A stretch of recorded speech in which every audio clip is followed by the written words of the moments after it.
Cinema పరిశ్రమ పెద్దలందరికీ కూడా నా విన్నపం, నిన్న మంత్రి గారు మాట్లాడినప్పుడు కొంత సినీ ప్రముఖుల విషయం ప్రస్థానం తీసుకురావడం, దాంట్లో సినీ ప్రముఖుల యొక్క మనసు నొచ్చుకోవడం, ఆ వెనువెంటనే మంత్రి గారు కూడా ఆ వ్యాఖ్యల్ని బేషరతుగా వెనక్కి తీసుకుంటున్నట్టు ట్వీట్ చేశారు. పత్రేముఖం కూడా మాట్లాడడం జరిగింది. నేను పెద్దలందరూ కూడా విన్నవిస్తా ఉన్నాను సినీ ప్రముఖులకి, ఈ అంశాన్ని ఇక్కడితో ముగింపు పలకాలని.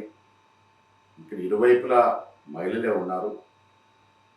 ఇరువైపులా మహిళలు ఉన్న విషయాన్ని గ్రహించి ఈ విషయాన్ని ఇక్కడతో ముగింపు పలికితే సమంజసంగా ఉంటుందనే మాట కూడా నేను విన్నవిస్తూ ఉన్నాను.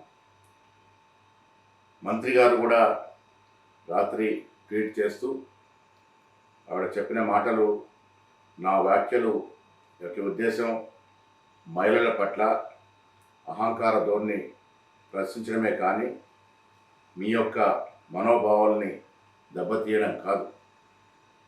స్వయం శక్తితో మీరు ఎదిగిన తీరు నాకు కేవలం అభిమానం మాత్రమే కాకుండా ఆదర్శం కూడా. నా వ్యాఖ్యల పట్ల మీరు కానీ మీ అభిమానులు కానీ మనస్థానికి గురైతే బేషరతుగా నా వ్యాఖ్యలు విమర్శించుకుంటున్నా అనే మాట చెప్పడం జరిగింది. నేను పెద్దలకు విన్నవిస్తూ ఉన్నాను, ఈ అంశంలో మంత్రి గారి పట్ల కేటీఆర్ అనుయూయులు, కేటీఆర్ పార్టీకి సంబంధించిన వ్యక్తులు పెట్టిన ఆడియో వీడియోలు, ఒక సోదరుడిగా ఒక సోదరిమణికి నూలుపోగు దండ వేస్తే వాళ్ళు ట్రోల్ చేసిన విధానం కూడా సినీ ప్రముఖులంతా కూడా చూసే ఉండవచ్చు. ఆ మహిళ ఏ రకంగా బాధపడిందో కూడా మీరు ఒకసారి అర్థం చేసుకోవాల్సిందని విజ్ఞప్తి చేస్తూ ఉన్నాను.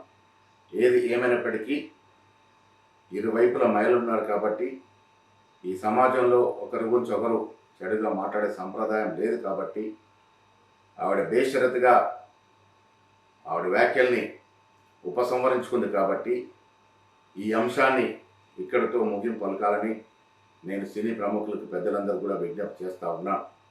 ఇక మీదట కూడా మంత్రులు కానీ మా కాంగ్రెస్ నాయకులు కానీ మాట్లాడేటప్పుడు జాగ్రత్త తెలుసుకోవాల్సిందిగా కూడా ఈ సందర్భంగా సూచిస్తూ ఉన్నా. ధన్యవాదాలు.